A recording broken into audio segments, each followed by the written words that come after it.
Our first speaker this morning is going to be Dr. Bob Murphy, and he's going to be talking about banking. Bob?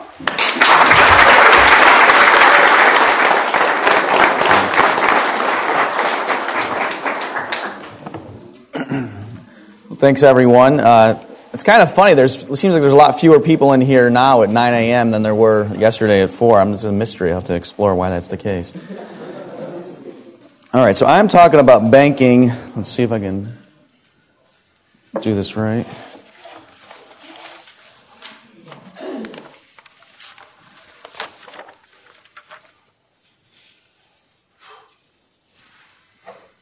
Okay. So what I'm going to do is, first of all, let me just take a step back and make sure you see the big picture of what we're going through here.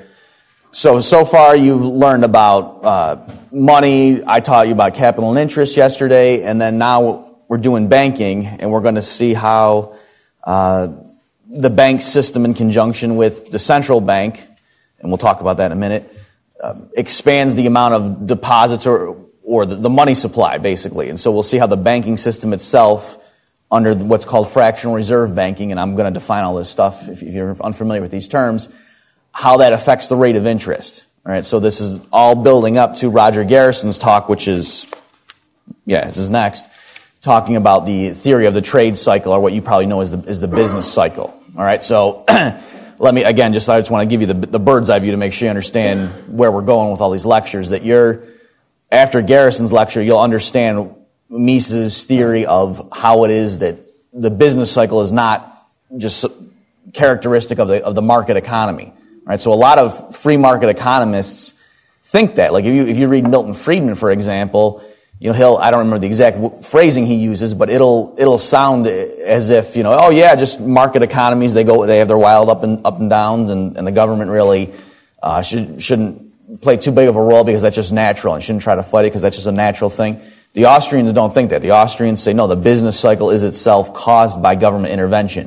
All right, so there's a few components to that explanation. So what Garrison's going to talk to you about in the next lecture is how tinkering with the interest rate messes up that intertemporal coordination that I talked about yesterday, right? That the interest rate helps coordinate consumers, their spending decisions and their plans about how they want to time their consumption. Well, the producers have to be getting signals or something, right? The producers have to, when they're deciding how much investment to put in a certain line, whether we should build a factory or whether we should build a restaurant, they need to have some sort of guidance. There has to be some mechanism by which the consumer's preferences for consuming a little bit right now or postponing consumption and consuming more down the road, there's got to be a way that those preferences sort of affect what it is that the producers are doing with the capital structure. All right, so that's the primary thing that Austrians think the interest rate does in a market economy. And so Garrison's going to talk to you about, what happens if the interest rate is pushed down too low. But what he doesn't really get into, because he's got to deal with that topic, what we're going to talk about today right now is what mechanism happens, or how is it the case that when we say, the Fed cuts interest rates or the Fed slashes interest rates, how exactly does that happen? So that's one of the things we're going to talk about in this lecture, and we'll see it has to do with what's called fractional reserve banking. But before we get into that, let me just give you sort of the pure theory of banking in a totally free market Rothbardian world. So there's two different types of banking. The first type is what's called a demand deposit, or what you probably think of as a checking account. All right, so demand deposit, that term, what it means is that the funds are available upon demand. All right, so what you're doing there is you're just putting your money in the bank. The bank is acting as a warehouse. All right, so let's just think through a minute. What's the economic function of that? Why would anyone use that? Well, even if we're thinking back in terms of the people using gold and silver as money, what Doug French was talking about, that's probably what would happen in a pure market economy where the government didn't get involved. So people are using gold and silver as money, and we understand the tremendous advantages of that, right? That you avoid the problems of barter, the double coincidence of wants. That problem's easier to solve, right? The idea that if you're a dentist and you are hungry in a market economy, if there weren't money, you'd be in trouble, because then if you wanted to get food from somebody, you would have to hope that there was some butcher out there who had a toothache, right? So that's, you just think through examples like that. Or if you're a school teacher, again, if you wanted vegetables, you would have to hope that there was some farmer who had a kid that needed to learn how to read, right? Otherwise, you'd get scurvy because there'd be nobody paying you to teach their kid how to read, right? So you understand that's the problem that money helps to solve, that because there's one or few goods that are universally accepted on every side of a transaction, that's what money solves. But that's not enough, or I should say there are still limitations to that. So if you just think through some of the problems, okay, let's say we're using gold as money, and that's great, and it's divisible, and it's storable, and all the nice properties Doug French talked about. But still, if let's say you're a wealthy merchant, and you have just thousands of pounds worth of gold to your name, and that's the way you're storing it, that's kind of risky. You don't want to just have that in your house, or you don't want to, if you have to go do some huge deal where maybe you're going to buy a bunch of cargo that's going to go on a ship across the Atlantic, you don't want to have to go down to the person's office downtown and literally have like a horse carrying a bunch of physical gold, right? Just hundreds of pounds of gold, because that would be unwieldy. So that's one of the functions of just pure checking accounts or demand deposit accounts, is the bank acts as a warehouse. So instead of having to carry around the physical gold, what you do is you deposit it at the bank. And so just thinking through, why is that useful? Well, because there's economies of scale. Instead of having 1,000 people in the community having to buy little safes in their house, for example, and use that as the way of safekeeping their money, there's one central depository where they build a really almost impregnable safe, and they have armed guards, and they have security cameras and so forth. And so it's cheaper per unit of gold to guard that way.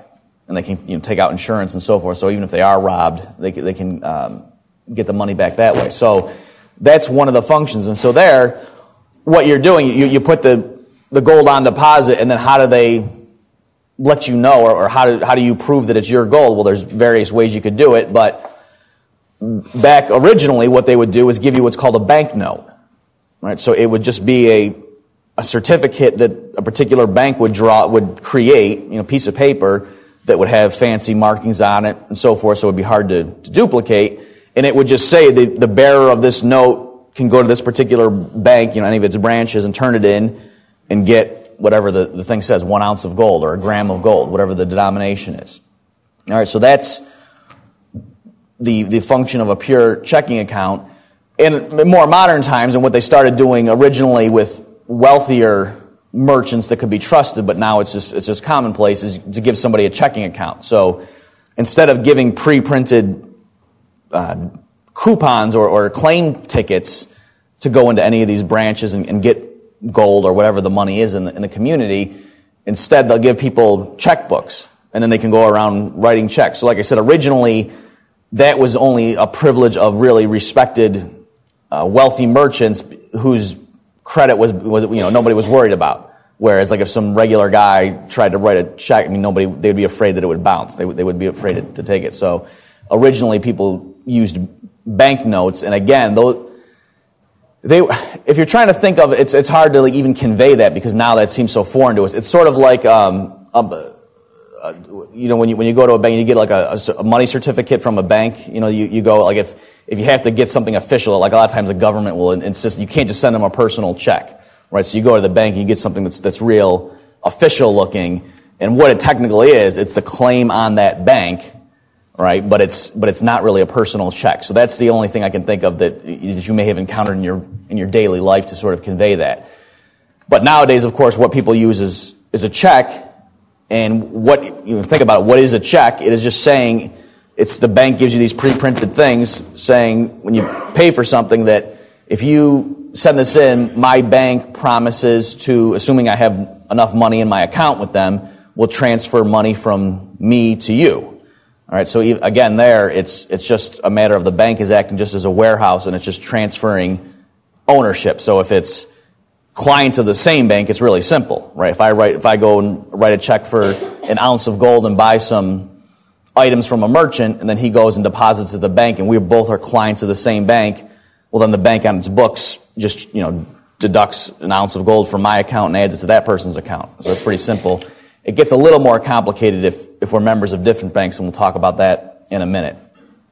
So one thing to notice here is if we have what's called 100% reserves, and I'll flesh this out in a little bit, but just for right now, I want you to realize if you have 100% reserves, meaning that at any given time, people are walking around either with banknotes or how much they think is in their checking account, if that money is all fully backed up by actual real money in the bank vault. So if we're using gold, you look at all the bank's customers and they're walking around. This guy, you say, hey, how much is in your checking account? He says 5 ounces. You ask this guy, 10 ounces, and so on. And you do that for every single customer of the bank, and you add up that number. That's how much physical gold is in the vault. So that's what 100% reserves mean. If that's the case, then how is the bank making money? Well, it has to charge a fee, right? Because, the bank's not, I'm jumping ahead here, the bank's not lending that out. So the bank isn't putting your money to work for the bank, it's just physically storing it. That's the function it's serving. And just like any other warehouse operation, it's going to charge you a fee, right? So it's kind of funny because I'm anticipating here, but Rothbard's view, as a lot of you know, is that 100% reserve banking is the only proper kind. And a lot of people, when they hear that, they say, well, that obviously wouldn't work. How could a bank stay in business? But when you are in college and you go back home for the summer and you put your stuff in storage, obviously that person who owns the storage facility is able to stay in business. And how does he do it? Well, because he charges you a fee for it, right? It's not that he takes some of your couches and loans them out to people and then, just says, what? And then if you got mad and you came back and you said, whoa, where'd my couch go? He said, well, how can I stay in business? I need to loan your couch out. I was expecting you back in September. All right, so that's, clearly that's how checking accounts or demand deposits would work under 100% reserve. So it would work. People would still be willing to pay for the privilege of having this really safe institution with big safes and armed guards and so forth guard it. And then even in modern times, ATM machines. That's another thing that's kind of funny. People get mad and they say, I can't believe the bank is charging me to use my own money. You say, what are you talking about? So this ATM fee. But if you think about it, what the banks have done is it's like you have this magic wallet that just goes around with you wherever you go. And any city you go to, there's your money sitting right there in this really safe thing that you need to know a 4-digit access code to get to, right? So that's kind of amazing when you think about it. Those things are just built there, they're all over the place, and they're all stocked with money, and they're just waiting there for you at your convenience. And a lot of times you don't even have to walk 2 blocks to get it to it. And yet a lot of people are outraged. I can't believe they're charging me $1 to do that. So anyway, that's the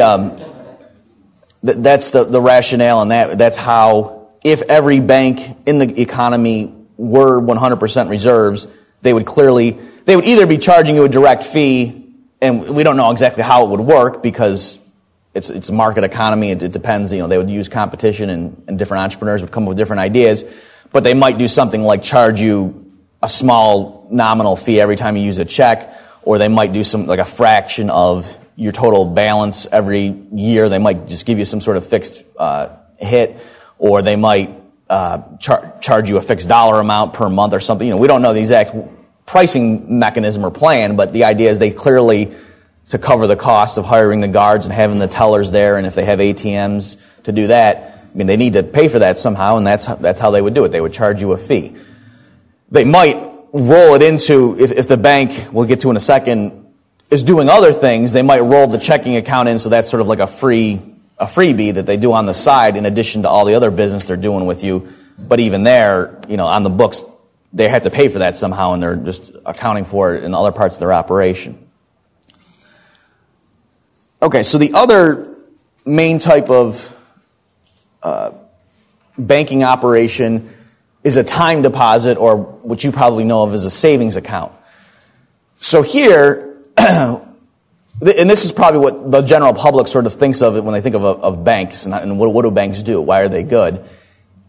The bank acts as a credit intermediary, right? A middleman, if you will. And so what happens is you've got people who want to save funds, and they go and they give it to the bank, and they get paid a certain interest rate. So they're making a loan to the bank, and then the bank turns around, takes those funds, and loans it to somebody else in the community. And so that's the sense in which the bank is a credit intermediary. It's in between the ultimate savers and borrowers, and the bank is just sort of moving the money around. It's just connecting people. There's a bunch of borrowers over here. There's a bunch of savers. There's a bunch of borrowers, and the bank is in between those two, taking loans from the savers and then advancing the loans to the borrowers. And the bank charges a higher interest rate to the people who borrow from the bank than it pays to the people it's borrowing from. And that's how that spread is how the bank makes its money. So again, this is perfectly fine in a Rothbardian world. This is there's nothing illegitimate about this. The crucial distinction between the time deposit of the savings account versus the demand deposit is that in the second one, the person who lends the money to the bank, that's not his money anymore. Okay, he has surrendered his control over that money, and instead he now has an IOU. So it's a credit transaction. So for example, if the bank has a CD, certificate of deposit, that pays 3%, a person might go and buy a 12-month CD. So he gives, let's say, $1,000 to the bank, and then the bank gives him this formal legal document that's a claim saying, 12 months from now, we will pay you $1,030. Okay? And so he's giving up $1,000 now, and then in a year, he's going to get $1,030. Now, if he wants to, like if he runs into hard times and he needs cash, he might try to sell that CD to somebody else in the community, but the point is it's not entitling him. The bank doesn't owe him that money until a year from now. That's the crucial point, depending on the wording of the contract, but that's the idea that he has surrendered. So that's not his money. So when he's walking around deciding, I'd like to buy some things, he can't just say, oh, well, I gave some money to the bank and say to a merchant, just have the bank give you some of that money that I gave to them the way he can with a checking deposit. With a checking account, again, remember, the person's walking around, he sees something he wants from a merchant, he just writes and gives it to him and says, I've got this, I'm good for this, I deposited that money last week, it's sitting in the vault over there, so here you go, you show this to the bankers and they'll give you part of my stockpile. You can't do that in a Rothbardian world with a time deposit or a savings account because the bank's already lent that money out. The bank doesn't have that money. It's not sitting there with your name on it, whereas it really is sitting in a drawer somewhere, in a sense, with your name on it under a 100% reserve checking account. All right, so that's the function of time deposits. Now let's just, in terms of the economic rationale, why is that useful? We've talked about checking accounts and why that helps in terms of safety and that you're not going to get robbed as easily if you put your money in with the bank, and just the convenience that you don't want to go to town if you're going to make a huge purchase, having wagons full of gold being carted around, that it's easier to go and just give a piece of paper. But what function does this credit intermediary operation serve? Well, just think about it. You've got people in the community. Let's say there's this young couple and they want to buy a house, and they don't have the money for it right now. But they both have jobs. They've got a nice future ahead of them. They think they're going to have these productive jobs for a long time. And so they would, given their time preferences and so forth, they would be very willing to get a house now in exchange for surrendering portions of their future paychecks that are far in excess of what the dollar amount is or the gold ounce amount is that they're getting in the present. Okay, so they'd be willing to trade away a greater amount of future goods in order to get a lot of present goods right now. And so the idea is they want to go borrow money. So that's perfectly fine. That makes sense with their preferences. They have time preference, okay. And at the same time in the community, there's a bunch of people that are in their 40s and 50s, and they're the opposite. They are already in a comfortable house.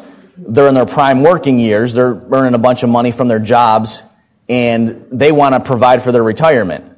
So they would be willing to give up a lot of their potential consumption right now because they want 30, 40 years down the line, they want to have more consumption flowing at that point when they might not be working.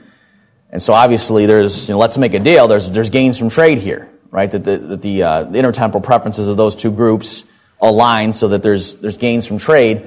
But the problem is, I'm going to use dollars because that'll be easy for us to think about. Let's say the couple wants to buy a $200,000 house, and they would be willing to pay 5% interest on that for a 30-year mortgage. And let's also say there's 2,000 people in the community that are each, or let's say 200 people in the community that are each willing to invest $1,000. Like that's how much they're going to put aside this year in their savings. You would think, oh, well, those people the couple should just get the $1,000 from the 200 savers. That's the $200,000 they need to go buy a house. But in reality, that wouldn't happen. If this, couple's going around knocking on people's doors like, hey, I'm Jim down the street. Well, he wouldn't be down the street because he doesn't have a house. Hey, I'm Jim. I'm under the bridge over there, and I want to get a house. This is my wife. Look, I really do have a job. Here's my badge to get into my factory, and you can call my boss if you want. But I hear you want to save $1,000, so can I have it? And I'll sign a doc. I'll sign all sorts of things you want to prove to you that I will pay back that loan. And they're going to go up and hit up 200 people that way. That wouldn't work because, think of it from the individual saver's point of view, if that guy happens to lose his job, or, if he skips town, but even if he's an honest person but just gets laid off or gets hit by a bus or whatever, dies from heat because he comes down to Auburn in the middle of July, then he's not going to be able to pay back that loan. And so the savers, who are building for their retirement, they might lose their whole nest egg, right, in one fell swoop just because one particular guy or his wife loses their job or gets sick or whatever. So it would be very risky to engage in these sort of bilateral savings and lending transactions. So what does the bank do? And this is obvious to you guys, but I want to spell it out. So the bank, of course, is the middleman in that operation, and so all of this, there's thousands of savers in the community that give $100 a month or $1,000 a month or whatever it is to the bank. And then the bank has a lot more than $200,000. It has millions of dollars at its disposal that it needs to then put to work in the community by finding worthwhile projects. And then the potential borrowers, so people who are looking for a mortgage, but also business people that want to get a loan, they go to the bank, and the bank has experts, and their job is to evaluate the creditworthiness of potential loan applicants. All right, and so that's the idea. So there's a couple things. There's at least two different things going on there to show how it is that the bank promotes efficiency or allows people to reap the potential gains from trade there. One is that the bank it's through specialization, that the bank's loan officers, at least in the textbooks, are going to be better at judging credit risks than just the average person, right? So they're going to know that. And again, it's kind of funny saying this in the wake of what has happened recently, but so the story goes, the bank's loan officers aren't going to just allow someone to buy a $200,000 house who doesn't have a job. And they're going to, make sure that they're going to take care of the bank's money and make sure that, okay, if you're an applicant, we're going to check you out. And if somebody is a risky prospect, they're going to charge a higher interest rate. All right, so again, on the one hand, there's the idea that the bank, its personnel that's their business. They're in the business of evaluating credit risks and making sure that people, if they say I've been in a job this long, maybe they check it out or they go look at the credit score. Whereas the individual saver, the person who just wants to put away money for his retirement, he doesn't want to get into the business of evaluating credit risks like that. That's not his forte. He doesn't, he's not good at that, and he would be a lot more squeamish than the banker who, again, in theory, has been doing this for years and knows what they're doing. And then the other thing, of course, is just putting everybody into this pool. It sort of spreads the risk around. So the fact that loans are made through the bank, that doesn't eliminate the chance that the guy's going to get hit by a bus or skip town or get laid off from his job.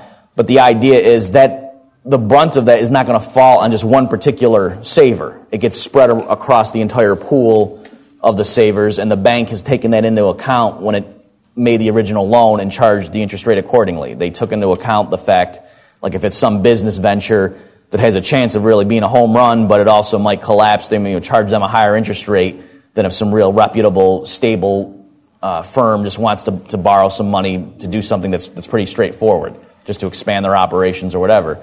And the bank knows, they're going to be able to pay this back. They'll charge that borrower a lower interest rate. Okay, so the idea, it's sort of like an insurance company. which I'm not going to talk about now, but if you understand how insurance companies work, it's that sort of principle is one aspect of what goes on in how a bank promotes economic efficiency in this respect. All right, so those are the two main functions of banking.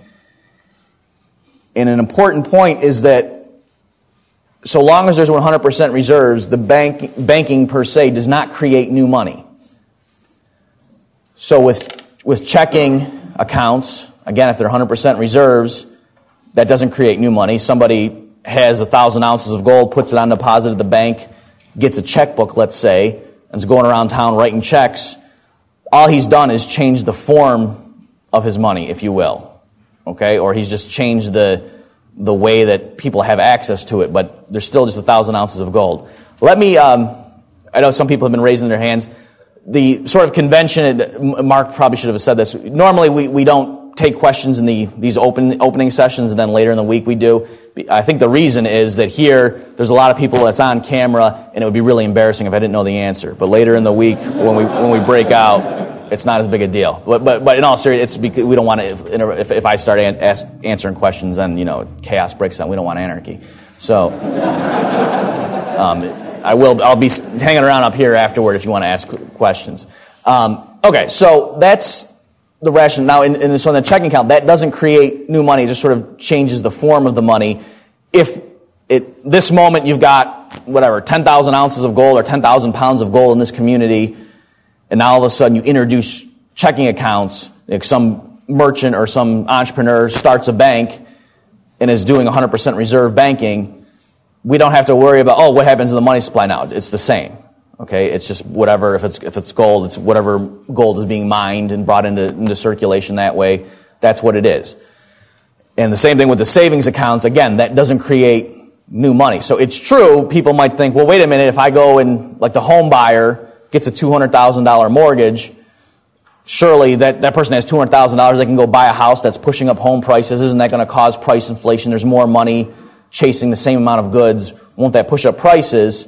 No, because where did that $200,000 come from? Again, if it's 100% reserve banking, it came from somebody else in the community that had or various people that collectively put aside $200,000 that they are not spending and pushing up prices. So it's just changing, who spends the money. So yeah, it might push up home prices, but some other prices somewhere are going to be lower than they otherwise would have been because those savers aren't spending that money on consumption or even spending it on buying tractors or whatever.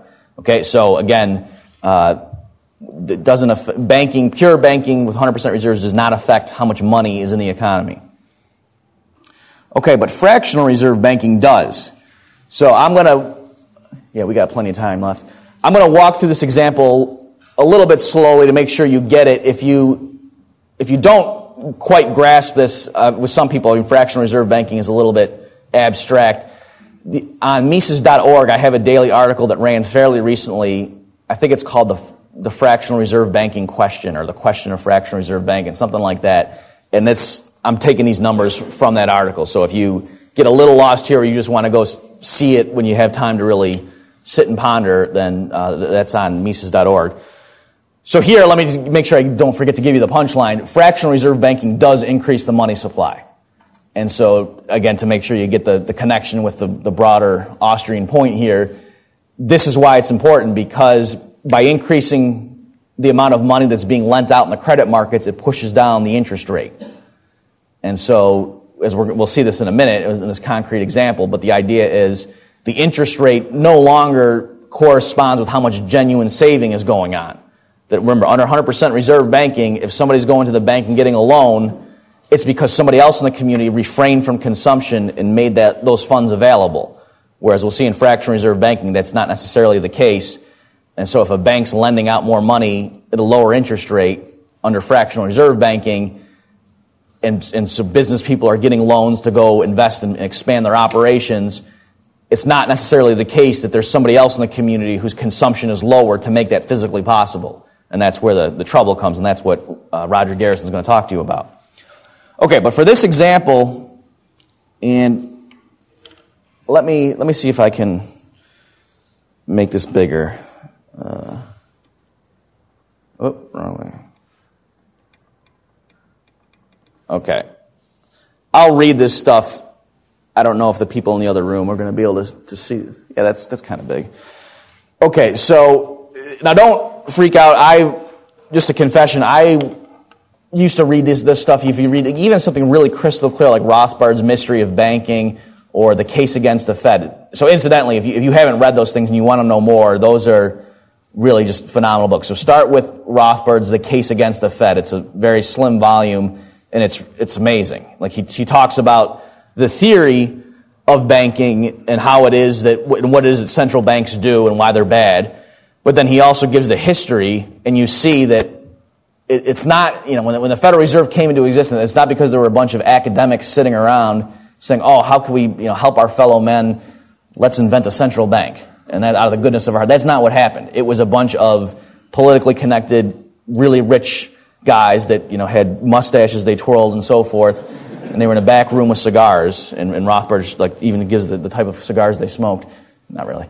And that's how the Federal Reserve was created. Okay, so it's sort of a 1-2 punch because some people, they don't care about I don't want to hear about a conspiracy theory, or it doesn't matter what the motivations were of the people. What's important is, was the act a good idea or not, the Federal Reserve Act?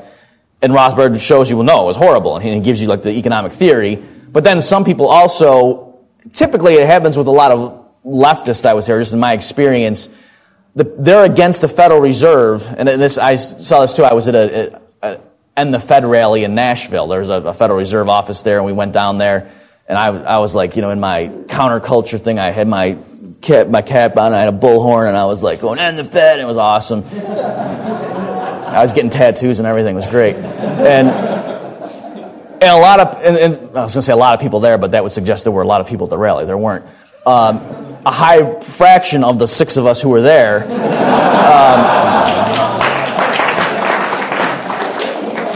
I wasn't expecting an applause there. It was clear, I'll put it this way, it was clear there weren't a bunch of people there who were thinking, I can't get to sleep at night worrying about the violation of private property rights. And I can't get to sleep at night. That's not why they were there. They didn't care about private property. They cared about, there's these rich bankers that are ripping us off, right? That was the thing that was, and one of the guys' signs, there are cars going by, and everyone's like, what are these losers doing outside the Federal Reserve building? And one of the guys' signs was saying that, the Fed is a private institution that's privately owned or something like that. That was the whole point of the person's sign, to convey to us how evil this thing must be because it's privately owned, right? And so normally, you wouldn't say, that grocery store is privately owned, boo, But I understand, I think I get the logic there, because we are taught that the Fed is this, public institution that's there for our own good, and they're just the wise overseers to manage the money supply using the modern tools of scientific macroeconomics and so forth. And yet when you find out that actually it's a little bit, it's not quite that picture, that it's actually there's private people who own it and they benefit from it in certain ways, and it was a bunch of rich bankers who were originally in cahoots with certain senators to push the thing through, then it's well, wait a minute, that's sort of odd. That doesn't really fit the picture that I've been taught. And so anyway, the point is Rothbard's book, The Case Against the Fed, he gives you both there, because some readers are going to just be drawn towards the pure economic analysis, whereas other ones, they want to see the conspiracy theory. They want to see who actually was behind the creation of the Fed, and that sort of suggests to them, okay, well, maybe this thing isn't as noble as we've been taught. Okay, fractional reserve banking. Let's walk through this example. Now, where I was going with that long tangent was a few years ago when I was reading Rothbard's books for the first time, when he would get to this part with the balance sheet, my eyes would glaze over just because I didn't really get accounting at that point. I didn't know what he was talking about. So here, don't be intimidated. It's not a big deal. It's just showing you the left-hand side has assets. That's just saying what are the assets that the bank owns, and the right-hand side is the liabilities, meaning what is it that a claim against the bank? What do they have to worry about that there's something a claim against them? And then the shareholders' equity, because the two sides have to balance. Everything on the left-hand side has to equal the total on the right-hand side. And so a lot of times people say, oh, it's just assets and liabilities. But if you think about that, well, then what's the point of, if your assets are always balanced by your liabilities? But if one of the liabilities is what your shareholders own, well, then you can see how yeah, if you get more assets and you don't have outside creditors that have a liability against you, the difference is like what your shareholders, like their claim on the assets. And so if that goes up, the shareholders are better off. Okay, so that's the idea.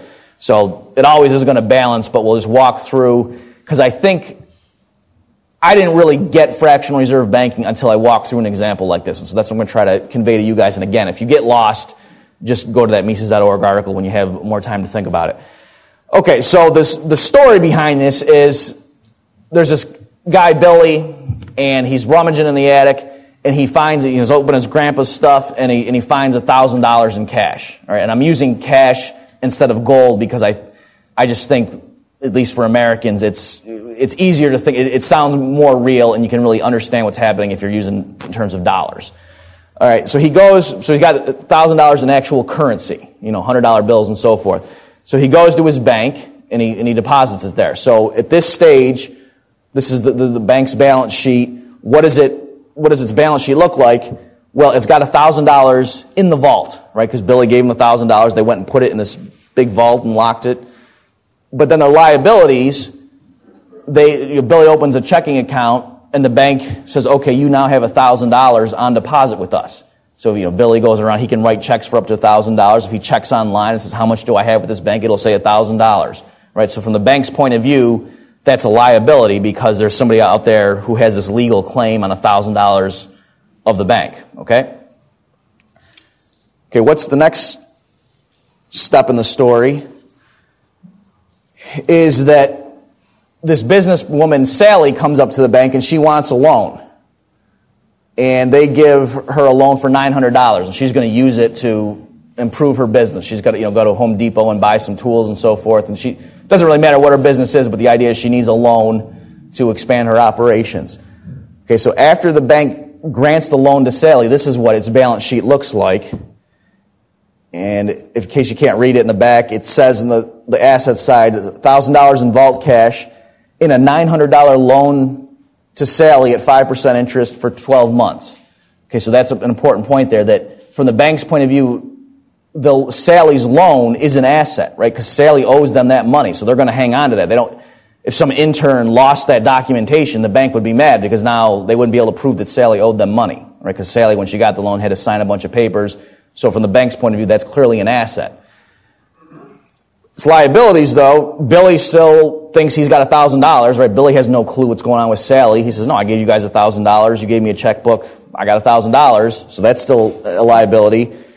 And now Sally has a checking account with that bank, and her balance is $900, right? Because from her point of view, she went to the bank, applied for a $900 loan, and they said, okay, you're approved. All right, so now Sally, of course, knows in 12 months she's got to pay it back, but right now she's walking around, she goes to Home Depot, and she can write checks or slide her debit card or whatever, and she has up to $900 on deposit with this bank. Okay, so notice it's $1,900 on both sides, all right? Because the market value of the loan to Sally at the moment it was advanced is $900. Okay, so that's pretty straightforward.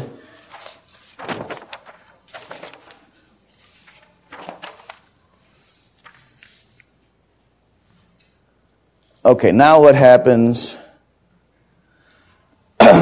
Sally goes to Home Depot and she spends all the $900 getting equipment for her business. So what happens from the bank's point of view? So here is we have to fill in a part of the story. Sally writes checks. She gives them to the cashier at the end of the week or whatever their clearing operation period is. What does Home Depot do? Well, it's received a bunch of checks from people.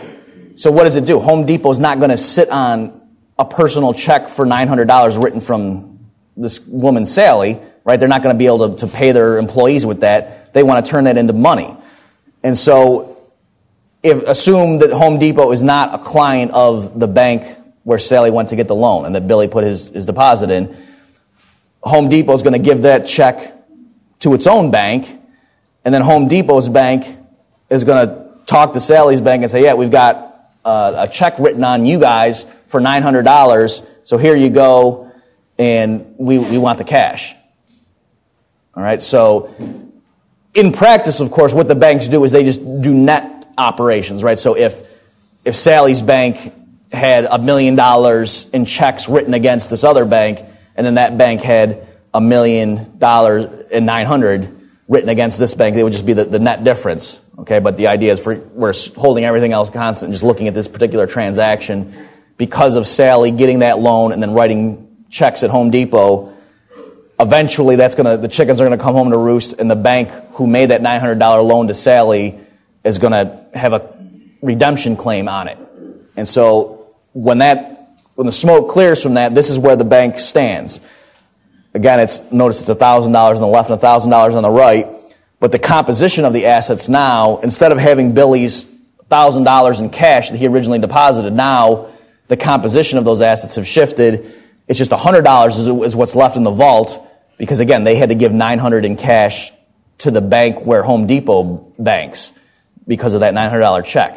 All right, so because remember that the check or banknote, if you're using a banknote, it is a claim saying we, the bank, will pay you this cash upon demand. All right, so if they don't want to go out of business, or they don't want the community to get the idea that they're not good on their word, they have to meet those claims. Okay, so that's what happens. So Sally right now at this point has nothing in her checking account, so there's no liability there, but Billy still thinks he's got his $1,000. He probably imagines that he's got $1,000 in the vault, but he doesn't. Now it's only $100 in the vault.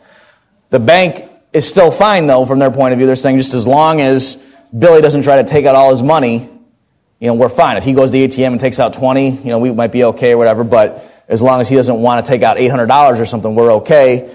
And we've still got that. Sally still owes us $900, so the bank still thinks that they did a smart thing.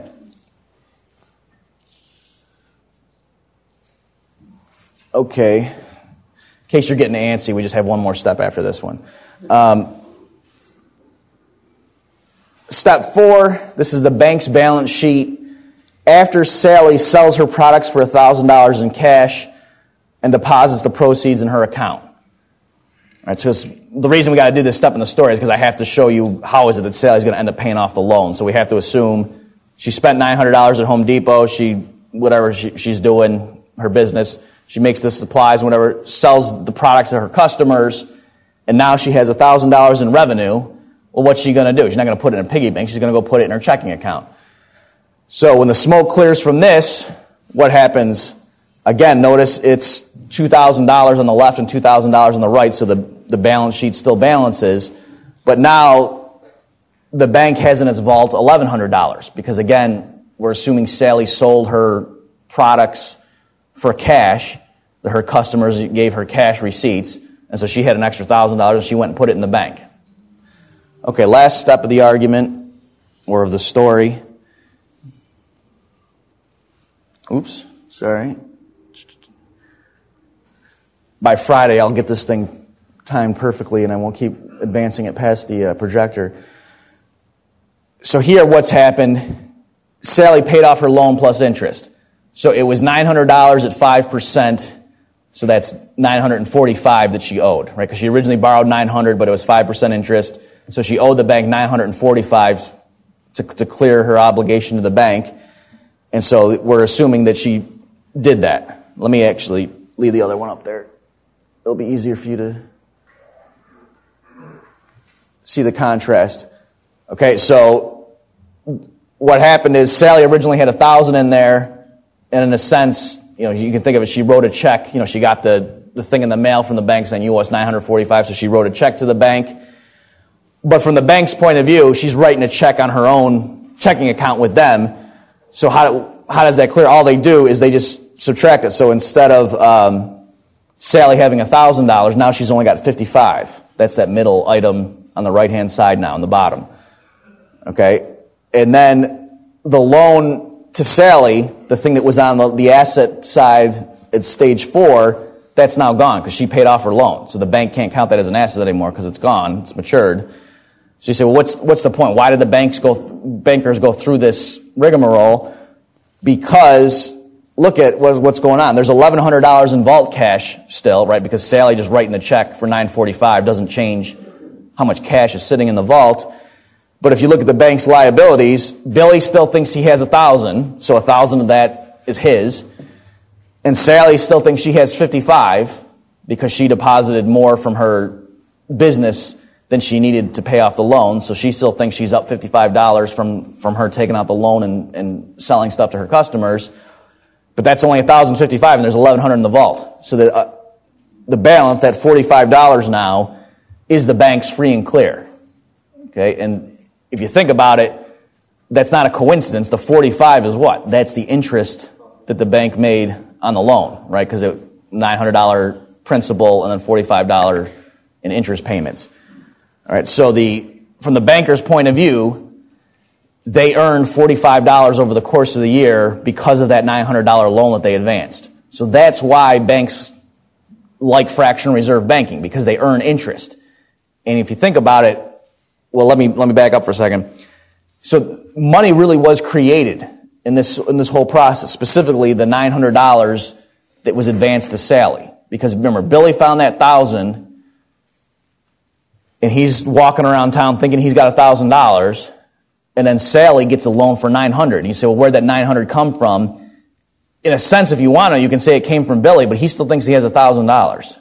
Right? So that's different from the 100% reserve banking case where if Billy bought a CD and paid $1,000 for it, he wouldn't be able to spend that money. Billy still thinks that money is his. It's just sitting in his cash balances.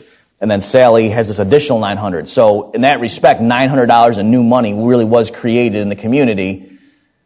And then when Sally paid off her loan, that $900 disappeared. The money supply shrank. But the 45, in a sense, if you want to think of it like this, that was money that was already in existence that the bankers, through this magic trick, have somehow, it's ended up in their pockets. Right? So that money was out there. Strictly speaking, it was in the pockets of Sally's customers. Then she created valuable goods and services that they wanted. They voluntarily gave her the money. And then out of that, 45 of it, Sally made as a side payment to the bankers saying, thanks for giving me that loan. Thanks for creating money temporarily for a year and then extinguishing it. And I'll give you $45 because you did that for me. And so that 45 has somehow gotten out of the pockets of the people in the community and into the banker's possession. It's in their vault now, and they don't have any liabilities. They don't have any claim on that. It's their money free and clear because of they created money out of thin air and lent it to Sally. Okay, so that's why fractional reserve banking is profitable or lucrative from the banker's point of view. So this goes back to the goldsmiths were the ones who actually started this, and the idea was even when people are using gold, they were like the first bankers in a sense that people would. So if you're a goldsmith, you're using gold in your business. You obviously have to have a safe and so forth because part of your merchandise is really valuable. So they realized, well, we can expand our operations and we'll accept deposits of gold from everybody else in the community for safekeeping. And then they're sitting there realizing, and they'd give tickets to people for redemption claims. And then they realized, of course, that on any given day, we got a bunch of gold sitting in our vault. And what are the chances everyone's going to show up and want their gold at the same time? So some people who are devious might think, you might say, oh, well, what do they do? They started like secretly taking gold out and buying stuff with it. That would be kind of foolish because, then their stockpile would keep shrinking and they would just be getting more and more precarious. Instead of doing that, the smart thing to do is just to lend it out. To take, 10 ounces of gold that technically is customer Joe's, but Joe's not going to show up and want it. Or even if he does, you've got 100 other customers and they're not all going to show up. So you take the 10 ounces of gold. You don't go spend it. What you do is you lend it to somebody and say, I'll give you this 10 ounces of gold, but in a year you owe me 11 ounces back. And so as long as that person doesn't default on the loan, you get the 10 back and you put it back so, your stockpile is still what it's supposed to be. But then that extra interest that you got paid, that ounce of gold in that example, is yours free and clear. So then you can go spend that and there's no danger.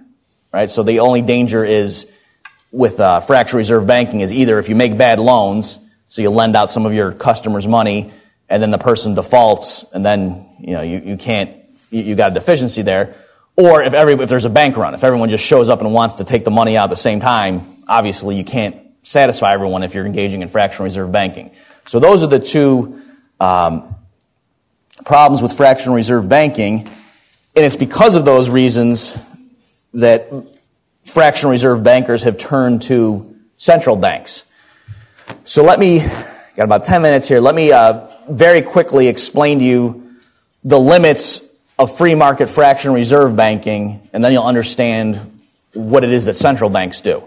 So when you walk through that example of fractional reserve banking, it seems as if, well, wow, I mean, this is money from nothing. Why don't bankers just create, why stop at $900? Why doesn't that bank create $1 trillion and lend it out to Sally and everybody else in the community and make, instead of making 45, they can make $45 billion? Well, the reason they don't do that is, remember that one step where Home Depot gets the check and then it comes back and then the bank's vault gets depleted. It went from having $1,000 in cash to having 900 or having 100.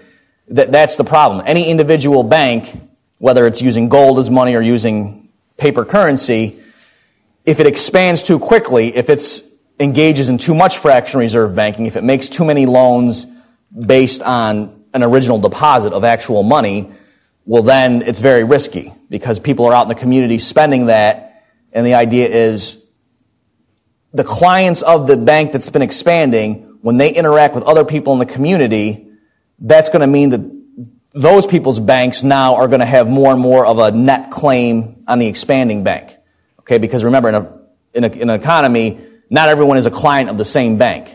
So even if every merchant accepts checks at par, meaning they don't worry about the solvency of the bank, like if you walk in and write a check for $100, that's as good to the merchant as $100 in cash.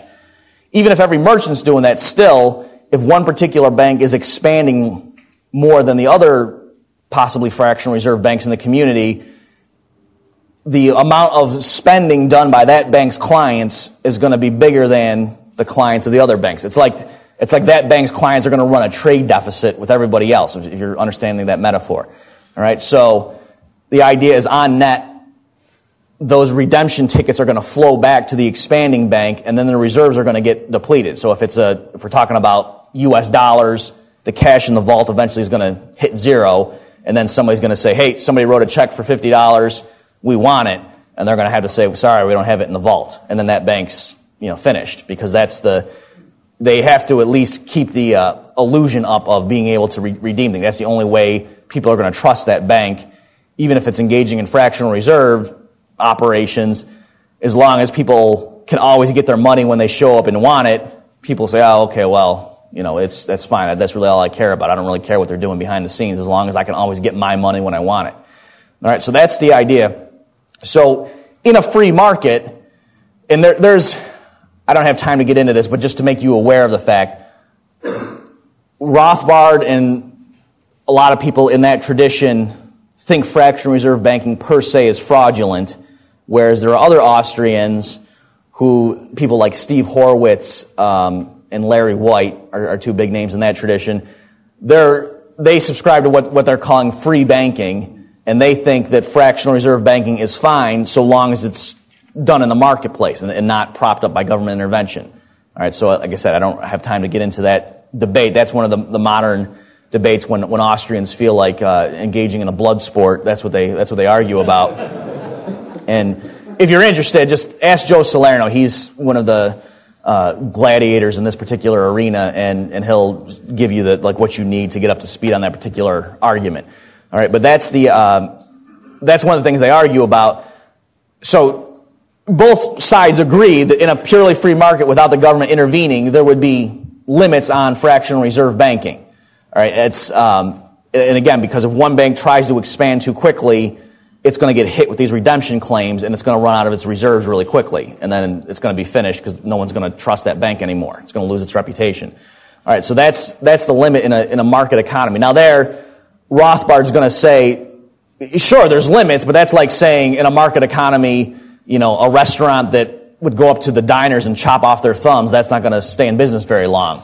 But still, chopping off your diner's thumbs would be fraud, or not fraud, it would be theft or crime. So aggression. There you go. That's the word I'm looking for, right? So the fact that there's market penalties for stealing from your customers, that doesn't mean it's okay, is Rothbard's point. That, yeah, sure, there's limits to it, but it's still fraudulent, just like in Rothbard's view, if you put your couch on deposit, storing it at a place because you went home for the summer and then came back and found out that the guy had lent it out, you would be outraged. And it wouldn't matter if he said, no, but I had it back in here in time for you to start school. What's the big deal? Right, you would say, but I thought that's what our arrangement was. So that's Rothbard's take towards fractional reserve banking. He thinks it's inherently fraudulent. But in any event, every Austrian agrees that in a pure market with no government favoritism to banks, there would be strict limits on that. So if you think about it from the banker's point of view, how do they get around that? So there's two things they're worried about. Again, they're worried about there being a run on the bank if the community gets the idea in their head that the bank's not sound and all the depositors line up and want to empty out their checking accounts, then the fractional reserve bank is finished. And the other problem is, less dramatically, just in the normal course of operations, if one of them expands too quickly, it's going to get hit with a bunch of net claims on redemption and its reserves are going to run out. So central banking gets around both of those, or it mitigates both of those. So on the one hand, I should say central banking and deposit insurance, what in the U.S. is called FDIC. Because there, what happens, the government, and this was instituted in the 30s, FDIC, the government says, we insure your checking accounts. I think it used to be $100,000. I think now it's up to $250,000 in every checking account. The government guarantees. So even if your bank fails, if you're an individual and you had a checking account with that bank, the government promises to make you whole. So why do they do that? What's the whole point? Is because now, even if you think your bank's in trouble and you hear rumors that they made a bunch of dodgy loans or whatever, you don't really care. You don't think, oh my gosh, I have to get over there first thing in the morning to take my money out, because even if it fails, the government's going to make me whole, so I don't really care. So because of that, the banks now can engage in riskier operations, since there's that check of the consumers showing up and wanting their money back is sort of mitigated. But perhaps more crucially, what central banking does is it forms a giant cartel of the banks. That now the banks, if they can expand in unison, then this issue of one bank expanding too quickly and then getting hit with net redemption claims, that fades away if all the banks are expanding uniformly.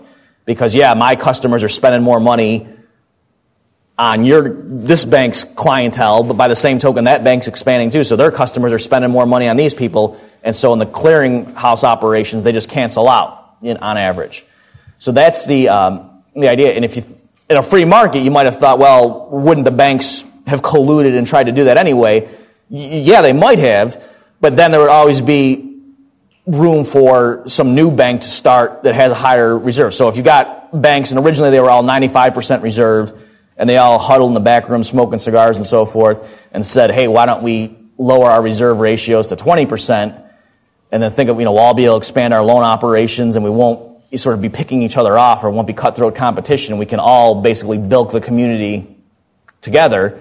And I'd say, that sounds like a good idea. They start doing that, there would be room in a completely free market for somebody else to start up a bank that has 80% reserves. And then that bank, as it gained clients, those clients over time would be receiving net payments from everybody else because that bank was more conservative. And that upstart bank would eventually siphon off all the reserves from the banks that were having 20% reserve ratios. Okay? So that's the problem. In a free market, it's hard to engage in massive systematic fractional reserve banking because there's always the threat of competition coming in. So under central banking, just think about what central banking does. It regulates entry into the banking industry. It imposes uniformity. It sort of gets around that problem, that all the banks, in a sense, are put in the same system, and it's a giant cartel. So the banks have the government sort of policing the cartel and walking around, and if any one bank gets out of line, just gets whacked down back into place, so they all can inflate together. That's from a Rothbardian point of view, that's what the function of central banking is. And also, you say, well, why is it in the government's interest? Because that's clearly benefiting all these private bankers. Well, the government benefits too, because historically one of the other functions of the central bank is to be sort of like the banker of the government. And so, I only got a few minutes left. If you want to see this discussed more fully, it's, trying to think of what it's called. How Bernanke's using the printing press to win friends and allies, or something like that, is a talk I gave at a recent Mises Circle. If you go to, Mises.org, the media, and look up my archives, there's a talk there that I gave, and I walk through that, and you'll see how is it that the government benefits from the existence of a central bank. So thus far, I've explained to you why the bankers like it, but also the government benefits as well. But that's what we're out of time there. So in conclusion,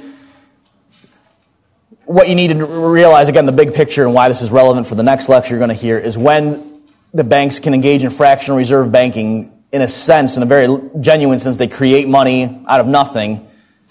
That floods the loan market. I didn't point it out in this numerical example, but there, when the bank's going to give the loan to Sally, if they had to rely on funds from people buying CDs and making genuine savings deposits, the interest rate would be a certain height that they would have to charge Sally.